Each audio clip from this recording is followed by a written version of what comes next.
Atom ബോംബിന്റെ അടുത്താണ് Iran ഓലപ്പടക്കം കാണിച്ച് പേടിപ്പിക്കാൻ നോക്കിയത്. ഇസ്രയേലിനെ തൊടാൻ പോയിട്ട് അടുത്ത് വരാൻ പോലും ഇറാന് കഴിയില്ല. ഇറാൻ ഈ പറയുന്ന മിലിറ്ററി കാപ്പബിലിറ്റി വളരെ കുറവായിട്ടുള്ള രാജ്യമാണ്. മാൻ പവർ ഫോഴ്സ് ഉണ്ട് എന്ന ധൈര്യത്തിലാണ് ഇറാൻ ഒന്ന് ഇസ്രയേലിനെ തോണ്ടാൻ പോയത്. ഇറാന്റെ കയ്യിൽ മാൻ പവർ ഉണ്ടെന്നേ ഉള്ളൂ. ടെക്നിക്കലി ട്രെയിൻഡ് അല്ല അവര്. ഇറാന്റെ കയ്യിലുള്ള വെപ്പൺസ് തന്നെ വളരെ പഴയത്, അതായത് ഈ റഷ്യയിൽ നിന്നുമുള്ള വെപ്പൺസ് ആണ് പലതും. അതും ഒരുപാട് പഴയതാണ്. പിന്നെ ഇവര് തന്നെ സ്വന്തമായി നിർമ്മിച്ച വെപ്പൺസും ഉണ്ട്. അതുപോലും എങ്ങനെ ഉപയോഗിക്കണം എന്നുള്ള അറിവ് യഥാർത്ഥത്തിൽ ഇറാൻ ഇല്ല. അങ്ങനെയുള്ള ഇറാനാണ് ഓലപ്പടക്കം പൊട്ടിക്കുന്ന പോലെ ഇസ്രയേലിന് നേരെ ഇട്ട് പൊട്ടിക്കാൻ നോക്കിയത്. ഇസ്രയേൽ ഇപ്പോൾ പറഞ്ഞിരിക്കുന്നത് സമയമായിട്ടില്ല ആക്രമിക്കാൻ എന്നാണ്. എന്ന് പറഞ്ഞാൽ ഇറാനെ ഒരു ഭയത്തിന്റെ മുൾമുനയിൽ നിർത്തുകയാണ്. ഇറാൻ ഒരിക്കലും പ്രതീക്ഷിക്കാത്ത സമയത്താകും ചിലപ്പോൾ ഇസ്രയേൽ കയറി അങ്ങ് അറ്റാക്ക് ചെയ്യുന്നത്. അതുകൊണ്ട് തന്നെ ഇനി ഇറാൻ എന്ന രാജ്യത്തിന് ഉറങ്ങാത്ത ദിനങ്ങളായിരിക്കും എന്നുള്ള കാര്യത്തിൽ പ്രതീക്ഷിക്കാം നമുക്ക്. ഈ ലോകത്തിലെ മാധ്യമങ്ങളെല്ലാം ഇറാനെ കളിയാക്കുന്നത് വേറൊന്നും കൊണ്ടല്ല, അതിനുള്ള കഴിവ് ഇറാനില്ല. മാൻ പവർ ഉണ്ടെന്ന് പറഞ്ഞിട്ട് കാര്യമുണ്ടോ?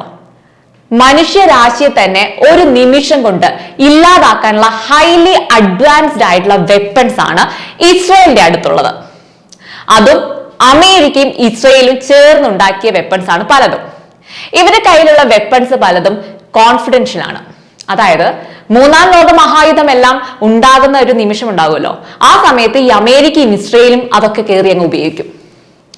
ഇപ്പോ തന്നെ ഇറാൻ അറ്റാക്ക് നടത്തിയപ്പോ 400-ലധികം ഡ്രോണുകളാണ് പ്രയോഗിച്ചിരിക്കുന്നത്. ഒരു പെൺകുട്ടിക്ക് പരിക്കേറ്റു എന്നല്ലാതെ ഇസ്രയേലിനൊന്നും സംഭവിച്ചിട്ടില്ല. കാരണം എന്താണ്? ഇസ്രയേലിന്റെ എയർ ഡിഫൻസ് സിസ്റ്റം അതിന് തടുത്തു. ഇവരുടെ ഈ എയർ ഡിഫൻസ് സിസ്റ്റത്തില് 5 പ്രധാന വെപ്പൺസ് ഏതൊക്കെയെന്ന് പറയുകയാണെങ്കിൽ ആരോ 3, അതുപോലെ തന്നെ ആരോ 2, ഡേവിഡ് സ്പിയർ, അയൺ ഡോം 5, അതേപോലെ അയൺ ഡോംസ് തുടങ്ങിയതാണ്. ഇസ്രയേലും US-ഉം സംയുക്തമായിട്ടുള്ള ധനസഹായം നൽകുകയും നിർമ്മിക്കുകയും ചെയ്ത വെപ്പൺസ് ആണ് ഈ പറഞ്ഞതെല്ലാം. ഈ ആരോ 2, 3 എന്നിവ ഇറാനിയൻ മിസൈലുകളെ തുടച്ചു നീക്കാൻ ശേഷിയുള്ള ഇസ്രയേൽ വികസിപ്പിച്ചെടുത്ത ദീർഘദൂര വെപ്പൺസ് ആണ്.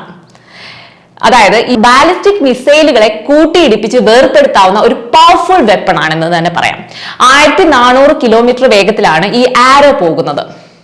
ഈ ഒക്ടോബർ 7-ന് ഹമാസുമായുള്ള യുദ്ധം പൊട്ടിപ്പുറപ്പെട്ടപ്പോൾ അതിനുശേഷം ആ സമയത്താണ് ഈ ആരോ ഏരിയൽ ഡിഫൻസ് ഇസ്രയേൽ സൈന്യം ഉപയോഗിച്ചത്.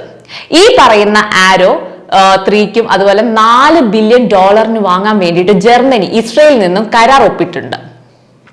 അതായത് അത്രമാത്രം പവർഫുൾ ആണിത്.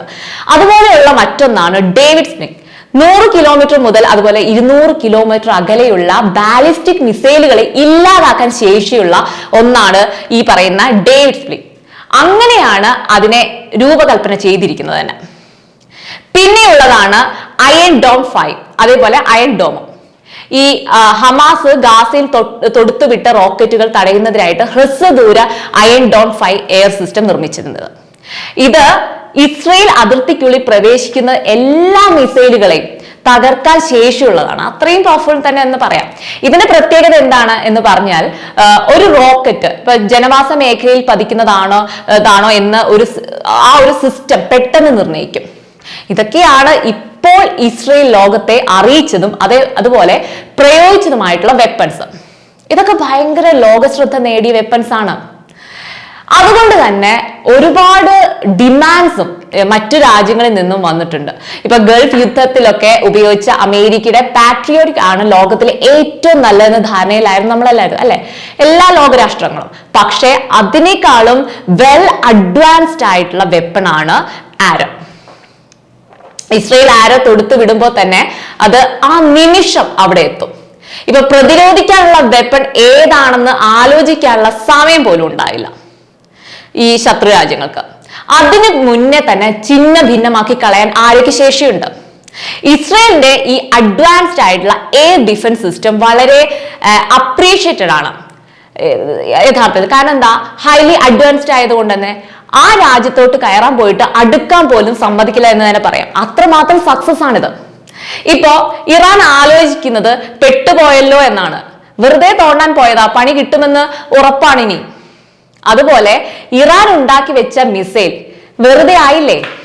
അതുകൊണ്ട് യാതൊരു പ്രയോജനമില്ലെന്ന് ഇറാന് തെളിഞ്ഞു. ഇനി ഇറാൻ ആ മിസൈൽ എല്ലാം കൂടി വെറുതെ പറത്തി പൊട്ടിച്ച് കളിക്കുക എന്ന് മാത്രമേ ഉള്ളൂ. അല്ലാതെ ശത്രു രാജ്യത്തിന് വേണ്ടിയൊന്നും പ്രയോഗിക്കാൻ പറ്റില്ല എന്ന കാര്യത്തിൽ ബോധ്യമായിട്ടുണ്ട് ഇറാന്. കാരണം അത്രയും അഡ്വാൻസ്ഡ് ആയിട്ടുള്ള എക്യുപ്മെന്റ്സിന് മുന്നിൽ ഇതുകൊണ്ട് നിന്നെ ഞങ്ങൾ നശിപ്പിക്കാൻ പോകുന്നു എന്ന് പറഞ്ഞുകൊണ്ട് ചെല്ലാൻ പറ്റുമോ?